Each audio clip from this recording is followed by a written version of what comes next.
উনি চাটনি মনির। এমপির পোলার লগে তোমার কি সম্পর্ক ছিল? এমপির পোলা ভাইয়ের বন্ধু আছিল। বুঝলাম না, প্রশ্ন করলাম ওরে উত্তর দেস তুই। তোর ভাই কথা কয় না কে? ছাগল ঘাস খায় মাঠে আর ভাই চাটনি চাটে। সবাই ভাই বাইরে ভয়, তাই চাটনি মনির ভাই কথা কম কয়। কে তোর ভাই কথা কম কয় কে? তোর ভাইয়ের মুখে গন্ধ নাকি?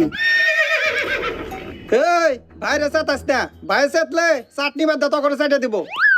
স্যার চাইটা দিব। আমরা তো 3 দিন ধরে গোসল করি না, লন আমগো শরীরটাও চাটিয়া নেই। তুই তো শরীর চাটানোর কথা কস, আমি তো অন্য কিছু চাটামো ভাবছিলাম।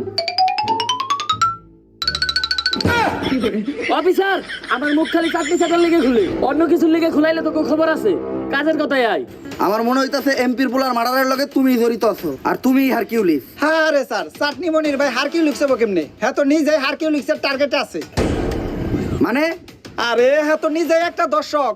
চাটনি মনির ভাই অতগুলা চাটনিও চাইটা খায় নাই যতগুলা মিয়াগো জীবন চাইটা খাইছে।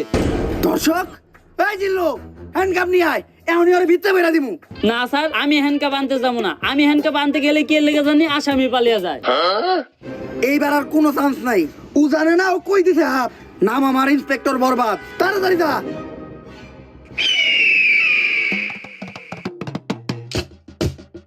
হারকিউলিসের হাত থেকে তোরে বাঁচামু আর তোর ধর্ষণের মামলা খালাসও করমু। কত দিবি ক?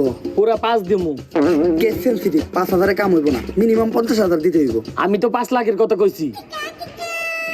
ডিল দেখান, টাকা নিয়ে যে জায়গায় থাকতে গমু ওই জায়গায় থাকবি।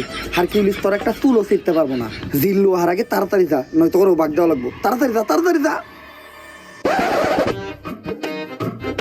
স্যার, ওরা গেল কই? আরে বেটা, তুই সবসময় খালি নিরপরাধ মানুষের কাছে নিয়ে আস আমারে। চাটনি মনির নিঃসন্দেহে একটা নিষ্পাপ মানুষ, দুধের শিশু। ওর মায় ফিটার বানিয়ে রেখে দিতে, দুপুরবেলা বাসায় ফিটার খাইবো। এর লেগে ওরে তাড়াতাড়ি বাড়াই দিলাম। আরে স্যার, যা করলেন